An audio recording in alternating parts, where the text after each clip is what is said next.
नमस्कार दर्शक बंधु। आज हूँ अक्टोबर मास 20 तारिख सोमवार। आज दिन जाकर टॉप 20 गुरुत्वपूर्ण खबर उपर आसतु नजर पकाइबा। वीडियो को शेष पर्यंत देखंतु। मात्र किछि समय मध्य जानिपारे आज दिनर संपूर्ण खबर।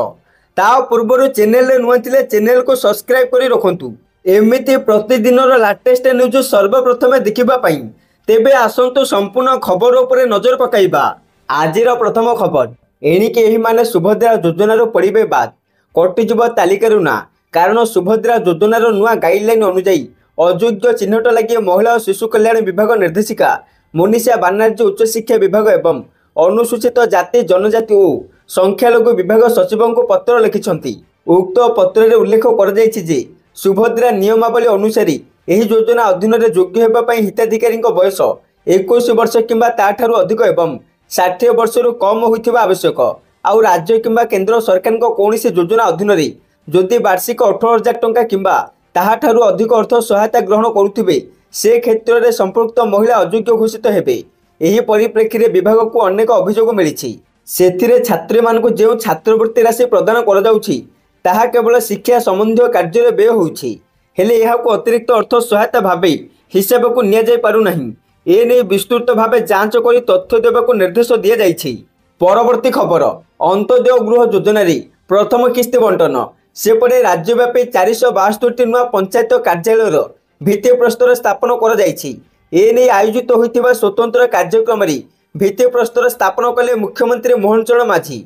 अंत्योदय गृह योजना रे 48,693 हिताधिकारी को प्रथम किस्ती बंटन करा जाइछि। प्रथम किस्ती बंटन कर हिताधिकारी सहित कथा हेले मुख्यमंत्री। कथा होई धार्य समय भितर घर करने को देले परामर्श। प्रथम पर्यायर 60,000 एवं द्वितीय पर्यायर 50,000 सामिल होइथिले। दारिद्र्य सीमारेखा तले थिबा परिवार को पक्का घर जोगाई देबाकू अंत्योदय गृह योजना राज्य सरकार एक महत्व योजना। यह अधीन 3 वर्ष अति कम 2,25,000 नूतन पक्का घर मंजूर करा जिवो। 2025-26 75,000 गृह निर्माण पर लक्ष्य रखा जाइछि। चलित बजेट रे 2,603 कोटी व्यय बराद होइछि। परवर्ती खबर 29 तारिख को घुंचिला सिटी परीक्षा। सेपटे माध्यमिक शिक्षा परिषद पक्षरु गत 13 तारिख राज्यव्यापी सिटी परीक्षा बा डिप्लोमा इन एलिमेंटरी एजुकेशन बा डीएलईडी परीक्षा चली। हेले दीपावली 20 तारिख को राज्य सरकार छुट्टी घोषणा करबा परे 20 तारिख दिन हेबाकु थिबा परीक्षा को 29 तारिख को घुंचाई दिया जाइछि। तारिख घुंचिथिले मध्य परीक्षा समय कौन परिवर्तन होई नै बोली बोर्ड पक्षरु कहा जाइछि। सूचना योग्य जे बोर्ड पक्षरु डीएलईडी रो प्रथम और द्वितीय वर्ष छात्र छात्री परीक्षा गत 13 तारिख आरंभ होइछि। आज 20 तारिख प्रथम वर्ष छात्र छात्री मातृभाषा परीक्षा हेबा पई धार्य थिला। यहाको 29 तारिख को घुंचाई दिया जाइछि। परवर्ती खबर बंद होइगला 2,000 टंका नोट। जानतु बदलाइबार शेष तारिख। सेपटे भारतीय रिजर्व बैंक समस्त बैंक को सूचना देइछि जे बैंक काहाको भी 2,000 टंका नोट देव नहीं, केवल लोकों ठारू ग्रहण करि परिबे। आउ 30 डिसेम्बर परे बैंक 2,000 टंका नोट कदापि ग्रहण करिबो नहीं बोली कड़ाकड़ी भावे सूचना जारी करिछि आरबीआई। आईनगत भाव में नोट पूरापूरी बंद होइजिबो। आउ यह पछरे कारण रहिछि जे किछि शिल्पपति लोक यहाको ब्लैक मनी भाव में व्यवहार करुथिले। परवर्ती खबर 21 रे आसुछि बड़ लघुचाप पुणी रचिब तांडव। आसंता 21 तारिख अर्थात आसंता काली दक्षिण पूर्व बंगोपसागर रे लघुचाप सृष्टि हेबार संभावना रही। यह क्रमशः पश्चिम उत्तर दिग को गति करी आहुरी घनीभूत हो 48 घंटा मध्य एक अवपात रूप नहीं पारे बोली पूर्वानुमान करिछि भारतीय पाणीपाग विभाग। अक्टोबर मासरे ओडिशा रे बात्या भय रहुथिला बेले अवपात जाय पूर्वानुमान करिछि पाणीपाग विभाग। लघुचाप सृष्टि हेबा परे स्थिति स्पष्ट हेबा नै पाणीपाग विभाग कहिछि। सेपटे आजिठु किछि जिल्ला रे हालुकारू मध्यम धरणर वर्षा होई पारे। विशेषकर दक्षिण उपकूल ओडिशा रे वर्षा हेबार संभावना रही। तेणु आज दीपावली रे किछि जिले में हालुकारू मध्यम धरणर वर्षा हेबार संभावना रही। गंजाम गजपति रायगड़ा कोरापुट मालकानगिरी जिले में वज्रपात सहित वर्षा नहीं पाणीपाग विभाग येलो वार्निंग जारी करिछि। सेहिपरि उपकूल ओडिशा सहित दक्षिण ओडिशा रे हालुकारू मध्यम धरणर वर्षा हेबार संभावना रही। आउ उपकूल ओडिशा गोटे किंबा 2टी स्थान में वर्षा हेबार संभावना रही। गजपति और गंजाम जिले में घड़घड़ी बिजुली सह वर्षा हेबार संभावना रही। एही 2टी जिले को येलो वार्निंग जारी करिछि पाणीपाग विभाग। परवर्ती खबर बाण बेपारी माहौल ऑपरेशन सिंदूर। सेपटे बाण बेपार प्रसिद्ध जटणी सहर दीपावली पूर्व चलचंचल हो उठी। ଉଭୟ ପାଇକାରୀ ଓ ଖୁଚୁରା ବାଣ ବେପାରୀଙ୍କ ବେପାର ଜମି ଆସିଲାଣି। ଚଳିତ ବର୍ଷ ଖୁଚୁରା ବେପାରୀଙ୍କ ପାଇଁ ଶରତ ପାଇକରାୟ ଷ୍ଟାଡିୟମରେ ଖୋଲିଛି ବାଣ ବଜାର। ସେଠାରେ ପାଖାପାଖି 105 ଜଣ ବେପାରୀଙ୍କ ଷ୍ଟଲ ଖୋଲିଛି। ସେହିଭଳି ଇନ୍ଫୋଭ୍ୟାଲି ଥାନା ଅଞ୍ଚଳ ବେପାରୀଙ୍କ ପାଇଁ ତଳଖେତା ଜଟଣୀ ରାସ୍ତା କଡ଼ରେ ବି ବାଣ ବଜାର ଖୋଲିଛି, ଯେଉଁଠି 24 ଜଣଙ୍କୁ ଲାଇସେନ୍ସ ମିଳିଛି। ମଜାର କଥା ହେଉଛି, ଏ ବର୍ଷ ବାଣ ବଜାରରେ ଅପରେସନ ସିନ୍ଦୁରର ମାହୋଲ ଦେଖିବାକୁ ମିଳୁଛି। ଏଥର ବଜାରକୁ ହେଲିକପ୍ଟର, ଡ୍ରୋନ୍ ଭଳି କିଛି ନୂଆ ପ୍ରକାର ବାଣ ଆସିଥିବାରୁ ଗ୍ରାହକମାନେ ଅପରେସନ ସିନ୍ଦୁର ଆଲୋଚନା କରି ସେହିସବୁ ବାଣ ବେଶୀ ପରିମାଣରେ କିଣି ନେଉଛନ୍ତି। ଯୁବପିଢ଼ିଙ୍କ ଭିତରେ ସେସବୁ ବାଣ କିଣିବାକୁ ବେଶୀ ଆଗ୍ରହ ଦେଖିବାକୁ ମିଳୁଛି। ପରବର୍ତ୍ତୀ ଖବର, ଧନତେରସ ପରେ କମିଲା ସୁନା ଓ ରୂପା ଦର। ଗହଣା କିଣିବା ପୂର୍ବରୁ ନଜର ପକାନ୍ତୁ କେଉଁ ସହରରେ କେତେ ରହିଛି ସୁନା ଦର। ତେବେ ଯଦି ଆପଣ ଆଜି ସୁନା କିଣିବାକୁ ଚାହୁଁଛନ୍ତି ବା ଯୋଜନା କରୁଛନ୍ତି, ତେବେ ପ୍ରଥମେ ଜାଣି ନିଅନ୍ତୁ ଆଜି ସୁନା ଦର କେତେ ରହିଛି। ଆଜି ଭାରତୀୟ ବଜାରରେ 24 କ୍ୟାରେଟ ସୁନା ଦର 1,30,860 ଟଙ୍କା ରହିଛି। ସେହିପରି 22 କ୍ୟାରେଟ ସୁନା ଦର 1,19,950 ଟଙ୍କା ଛୁଇଁଛି।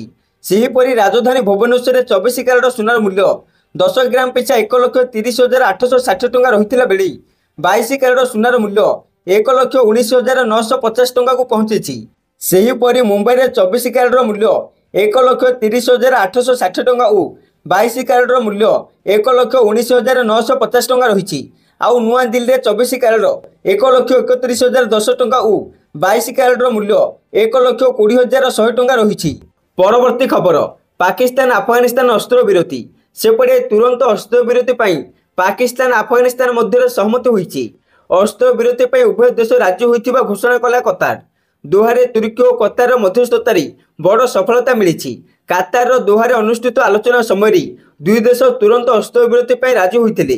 କାତାର କହିଛି ଯେ ଯୁଦ୍ଧବିରତି ସ୍ଥାୟୀ ଏବଂ ସଠିକ୍ ଭାବରେ କାର୍ଯ୍ୟକାରୀ ହେବା ନିଶ୍ଚିତ କରିବା ପାଇଁ ଆଗାମୀ ଦିନରେ ଅଧିକ ବୈଠକ କରିବାକୁ ଉଭୟ ପକ୍ଷ ସହମତ ହୋଇଛନ୍ତି। ସାମ୍ପ୍ରତିକ ଯୁଦ୍ଧ ପରେ ଶାନ୍ତି ଆଲୋଚନା ଆରମ୍ଭ ହୋଇଛି, ଯେଉଁଥିରେ ଉଭୟ ଦେଶର ଅନେକ ଲୋକ ପ୍ରାଣ ହରାଇଛନ୍ତି ଏବଂ ଶହ ଶହ ଲୋକ ଆହତ ହୋଇଛନ୍ତି। 2021 ମସିହାରେ ତାଲିବାନ କ୍ଷମତାକୁ ଫେରିବା ପରେ ଏହା ଦୁଇ ଦେଶ ମଧ୍ୟରେ ସବୁଠାରୁ ଗମ୍ଭୀର ମୁକାବିଲା। ପରବର୍ତ୍ତୀ ଖବର, ଦେଶରେ ବଢ଼ୁଛି ଡିଜିଟାଲ ଗିରଫ ଘଟଣା। କେନ୍ଦ୍ରକୁ ସୁପ୍ରିମକୋର୍ଟଙ୍କ ନୋଟିସ୍। ଦେଶରେ ଡିଜିଟାଲ ଗିରଫ ଘଟଣା ଦିନକୁ ଦିନ ବୃଦ୍ଧି ପାଉଥିଲା ବେଳେ ସୁପ୍ରିମକୋର୍ଟ ଏହା ଉପରେ ନିଜ ଆଡ଼ୁ ହସ୍ତକ୍ଷେପ କରି କେନ୍ଦ୍ର ସରକାରଙ୍କୁ ନୋଟିସ୍ ଜାରି କରୁଛନ୍ତି। ବିଚାରପତି ସୂର୍ଯ୍ୟକାନ୍ତ ଓ ବିଚାରପତି ଜୟ ମାଲ୍ୟା ବାଗ୍ଚିଙ୍କୁ ନେଇ ଗଠିତ ସୁପ୍ରିମକୋର୍ଟଙ୍କ ପୀଠ ଶୁକ୍ରବାର ଏହି ପ୍ରସଙ୍ଗରେ ନିଜ ଆଡ଼ୁ ମାମଲା ରୁଜୁ କରିଛନ୍ତି। ପୀଠ କହିଛନ୍ତି ଯେ ଡିଜିଟାଲ ଗିରଫ ସମୟରେ ଅପରାଧୀମାନେ ଜାଲ କୋର୍ଟର ନିର୍ଦ୍ଦେଶନାମା ଓ ବିଚାରପତିଙ୍କ ଜାଲ ଦସ୍ତଖତ କରି ସାଧାରଣ ଲୋକଙ୍କୁ ଭୟଭୀତ କରାଉଛନ୍ତି। ଅପରାଧୀମାନେ ନିଜକୁ ସିବିଆଇ ଓ ଇଡି ଭଳି ତଦନ୍ତକାରୀ ଏଜେନ୍ସିର ଅଧିକାରୀ ବୋଲି ଦର୍ଶାଇବା ପୂର୍ବରୁ ଜାଲ କୋର୍ଟର ନିର୍ଦ୍ଦେଶନାମାକୁ ଉପଯୋଗ କରୁଛନ୍ତି। ଏହାଦ୍ୱାରା ସାଧାରଣ ନାଗରିକ ଭୟରେ ତାଙ୍କ ନିର୍ଦ୍ଦେଶ ପାଳନ ପୂର୍ବରୁ ନିଜର ସଞ୍ଚିତ ଅର୍ଥ ହରାଉଛନ୍ତି।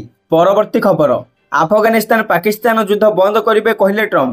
ଆଫଗାନିସ୍ତାନ ଏବଂ ପାକିସ୍ତାନ ମଧ୍ୟରେ ଚାଲିଥିବା ଯୁଦ୍ଧ ବନ୍ଦ କରିବେ ଡୋନାଲ୍ଡ ଟ୍ରମ୍ପ।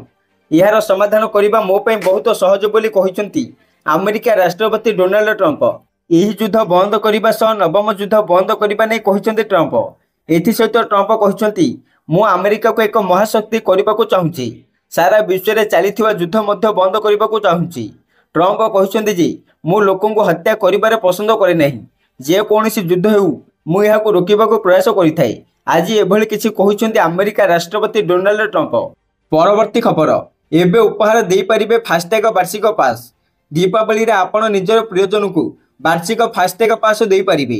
ଏହି ବାର୍ଷିକ ପାସ୍ ରାଜମାର୍ଗ ଯାତ୍ରା ଆପ୍ ମାଧ୍ୟମରେ ଉପହାର ଦିଆଯାଇପାରିବ। ଆପ୍ରେ ପାସ୍ ଯୋଡ଼ନ୍ତୁ ବିକଳ୍ପରେ କ୍ଲିକ୍ କରି ବ୍ୟବହାରକାରୀ ଫାସ୍ଟ୍ୟାଗ ବାର୍ଷିକ ପାସ୍ ଉପହାର ଦେବାକୁ ଚାହୁଁଥିବା ବ୍ୟକ୍ତିଙ୍କ ଗାଡ଼ି ନମ୍ବର ଏବଂ ଯୋଗାଯୋଗ ବିବରଣୀ ଯୋଗ କରିପାରିବେ। ସରଳ ଓଟିପି ଯାଞ୍ଚ ପରେ ବାର୍ଷିକ ପାସ୍ ସେହି ଗାଡ଼ିର ସଂଲଗ୍ନ ଫାସ୍ଟ୍ୟାଗରେ ସକ୍ରିୟ ହୋଇଯିବ। ଫାସ୍ଟ୍ୟାଗ ବାର୍ଷିକ ପାସ୍ ଜାତୀୟ ରାଜପଥ ବ୍ୟବହାରକାରୀଙ୍କୁ ଏକ ସୁଗମ ଏବଂ ସୁଲଭ ଯାତ୍ରା ବିକଳ୍ପ ପ୍ରଦାନ କରେ ଏବଂ ଏହା ସାରା ଭାରତରେ ପ୍ରାୟ 1,150 ଟୋଲ୍ ପ୍ଲାଜାରେ ପ୍ରଯୁଜ୍ୟ। ପରବର୍ତ୍ତୀ ଖବର, ଟ୍ରମ୍ପଙ୍କୁ ହମାସର ରୋକଠୋକ ଉତ୍ତର। ଅସ୍ତ୍ର ତ୍ୟାଗ କରିବନି କି ଗାଜା ଛାଡ଼ିବନି। ଗାଜାରେ ସକ୍ରିୟ ଥିବା ହମାସ ଆତଙ୍କୀ ଆମେରିକା ରାଷ୍ଟ୍ରପତି ଡୋନାଲ୍ଡ ଟ୍ରମ୍ପଙ୍କୁ ରୋକଠୋକ ଜବାବ ଦେଇଛନ୍ତି। ସେମାନେ ଅସ୍ତ୍ରଶସ୍ତ୍ର ତ୍ୟାଗ କରିବେ ନାହିଁ କିମ୍ବା ଗାଜା ଛାଡ଼ିବେ ନାହିଁ ବୋଲି ସ୍ପଷ୍ଟ କରିଦେଇଛନ୍ତି। ସେମାନେ ପୁଣି ଥରେ ଗାଜାକୁ ସମ୍ପୂର୍ଣ୍ଣ କବ୍ଜା କରିବେ ବୋଲି ମଧ୍ୟ ଚେତାବନୀ ଦେଇଛନ୍ତି। ଟ୍ରମ୍ପ ଇଜିପ୍ଟରେ ଇସ୍ରାଏଲ ହମାସ ମଧ୍ୟରେ ଯେଉଁ ଶାନ୍ତି ବୁଝାମଣା କଥା କହୁଥିଲେ, ସେଥିରେ ପ୍ରମୁଖ ସର୍ତ୍ତ ଥିଲା ହମାସର ନିରସ୍ତ୍ରୀକରଣ। ହମାସ ବିନା ଗାଜାରେ ଏକ ନୂଆ ସରକାର ଗଠନ ଯୋଜନା ମଧ୍ୟ ହୋଇଥିଲା। ତେବେ ଶନିବାର ହମାସର ଏଭଳି ବୟାନ ପରେ ଗାଜା ଶାନ୍ତି ଉଦ୍ୟମ ବିଫଳ ହେବାର ଆଶଙ୍କା ସୃଷ୍ଟି ହୋଇଛି। ଏବେ ଅନୁମାନ କରାଯାଉଛି ଇସ୍ରାଏଲ ପୁଣି ଥରେ ଗାଜା ଉପରେ ଆକ୍ରମଣ କରିପାରେ।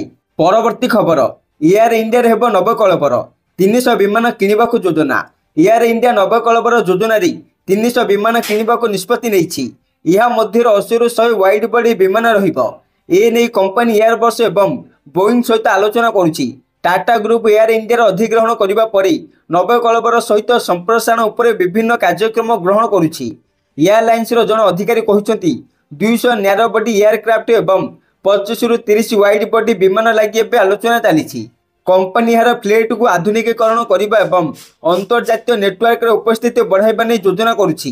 କେଉଁ କମ୍ପାନୀକୁ କେତେ ବିମାନ ଅର୍ଡର ଦିଆଯାଇଛି ତାହା ପ୍ରକାଶ କରାଯାଇନି। ଉଲ୍ଲେଖଯୋଗ୍ୟ, ଗତ ଜୁନ୍ ମାସରେ ଏୟାର ଇଣ୍ଡିଆ ବୋଇଂ 787 ଅହମ୍ମଦାବାଦରେ ଦୁର୍ଘଟଣାଗ୍ରସ୍ତ ହେବାରୁ 260 ଲୋକଙ୍କ ମୃତ୍ୟୁ ହୋଇଥିଲା। ପରବର୍ତ୍ତୀ ଖବର, ଦେଶରେ ସ୍ମାର୍ଟଫୋନ ରପ୍ତାନି 60% ବୃଦ୍ଧି। ଚଳିତ ଆର୍ଥିକ ବର୍ଷ ପ୍ରଥମ 6 ମାସରେ ଦେଶରେ ସ୍ମାର୍ଟଫୋନ ରପ୍ତାନି 60% ବଢ଼ିଛି।